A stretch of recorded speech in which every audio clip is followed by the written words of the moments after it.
Hello বন্ধুরা, তো দেখতে পাচ্ছ আশা করি তোমরা ভালো আছো, আমিও ভালো আছি। তো আগের ব্লগে দেখানো হয়েছিল আমাদের ধান ঝাড়া।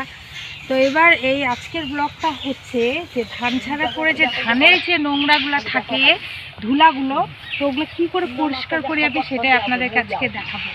তো দেখো, এই যে ধান ঝাড়ার পরে যে ধানের যে নোংরাগুলো আছে এগুলা, তো এগুলো একটা হলো কি চালার মধ্যে নেওয়া হচ্ছে। চালার মধ্যে এটা আমি এগুলো করে নিচ্ছি। নিচে যে ধানটা পড়ছে, নিচের ধানটা পরে কোথায় চলে যাচ্ছে, এই দেখো এইভাবে ধানটা না পরে ধানের যে নিচে ধানটা পড়ছে ওই ধানটা আবার চলে যাচ্ছে ভালো হবে এখানে।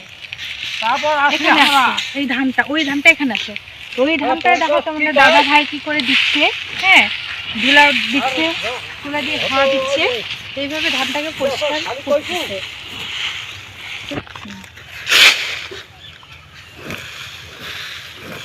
এভাবে ধান নিতে নিতে কোমর ব্যথা হয়ে যায় বন্ধুরা।